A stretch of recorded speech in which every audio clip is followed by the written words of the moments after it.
Hello, ನಮಸ್ಕಾರ. ಇದು ಹೇಳೋದು ನಮ್ಮ ಸಂಸ್ಕಾರ. ಇನ್ನೊಂದು ಶುಭೋದಯಕ್ಕೆ ಎಲ್ಲರಿಗೂ ಸ್ವಾಗತ.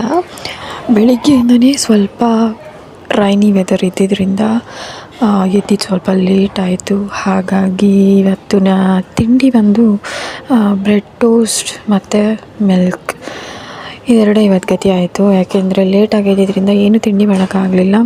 ಸೊ ಫೈನಲಿ ಇದೆ ಅಂತ ಫಿಕ್ಸ್ ಆಗಿ ಇದನ್ನೇ ತಿಂದ್ಕೊಂಡು ಆಫೀಸಿಗೆ ಹೊರಟ್ವಿ. ಬೆಂಗಳೂರು ವೆದರ್ ನಿಜವಾಗ್ಲೂ ಯಾರಿಗೂ ಪ್ರಿಡಿಕ್ಟ್ ಮಾಡೋಕ್ಕೆ ಸಾಧ್ಯ ಇಲ್ಲ ಅನಿಸುತ್ತೆ. ಬೆಳಿಗ್ಗೆ ಒಂಥರ, ಮಧ್ಯಾಹ್ನನೇ ಒಂದು ಸೀಸನ್, ಈವ್ನಿಂಗೇ ಒಂದು ಸೀಸನ್. ಸೊ ಇಷ್ಟೆಲ್ಲ ಆಗಿ ಆಫೀಸಿಂದ ಸ್ವಲ್ಪ ಕೆಲಸ ಎಲ್ಲ ಮುಗಿಸ್ಕೊಂಡು ಮಧ್ಯಾಹ್ನ ಒಂದು ರೈಸ್ ಬಾತ್ ತಿಂದೆ. ಆಬ್ವಿಯಸ್ಲಿ ಹೋಟೆಲಿಂದ ತರಿಸ್ಕೊಂಡು ತಿಂದಿದ್ದಾಯಿತು.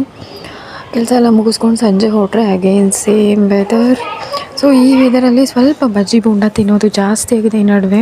ಬಟ್ ಆದರೂ ನಮ್ಮ ವಿಜಯನಗರಲ್ಲಿ ರಾಮ ಮಂದಿರ ಹತ್ರ ಇರೋ ಬಜ್ಜಿ ಅಂಗಡಿನಲ್ಲಿ ತುಂಬ ಬಜ್ಜಿ ಚೆನ್ನಾಗಿ ಸಿಗುತ್ತೆ ಅಂತ ಬಸ್ ಸ್ಟಾಪಲ್ಲಿ ಇಳಿದ ತಕ್ಷಣ ಬಂದು ಫಸ್ಟು ಇವ್ರದ್ದು ಬಜ್ಜಿ ತಿಂದ್ಕೊಂಡು ಆಮೇಲೆ ಮನೆಗೆ ಬಂದು ಕೈಕಾಲು ಮುಖ ತೊಳ್ಕೊಂಡು ನಾನು ಸಾಯಿ ಸಚ್ಚರಿತೆ ಓದ್ತಾ ಇದ್ದೀನಿ ಸ್ವಲ್ಪ ದಿನದಿಂದ.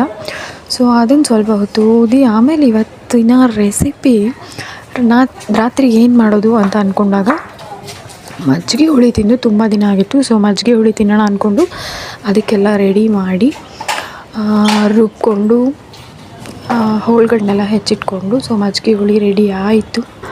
ಎಲ್ಲ ಆದಮೇಲೆ ಲಾಸ್ಟಲ್ಲಿ ಒಗ್ಗರಣೆ ಹಾಕಲಿಲ್ಲ ಅಂದರೆ ಹೇಗೆ ಅಲ್ವಾ, ಟೇಸ್ಟೇ ಬರೋದಿಲ್ಲ ಊಟಕ್ಕಾಗಲಿ ತಿಂಡಿಗಾಗಲಿ. ಸೊ ಒಗ್ಗರಣೆ ಹಾಕಿ ಬಿಸಿ ಬಿಸಿ ಅನ್ನದ ಜೊತೆಯಲ್ಲಿ ಮಜ್ಜಿಗೆ ಹುಳಿನ ಹಾಕ್ಕೊಂಡು ಊಟ ಮಾಡ್ತಿದ್ರೆ ನಿಜವಾಗ್ಲೂ ಸ್ವರ್ಗಕ್ಕೆ ಮೂರೇ ಗೇಣು ಅಂತ ಅನ್ನಿಸ್ತು.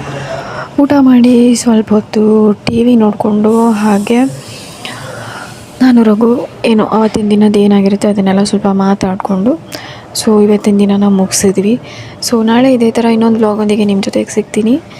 ಅಲ್ಲಿವರೆಗೂ ಸಿ ಯು, ಟೇಕ್ ಕೇರ್.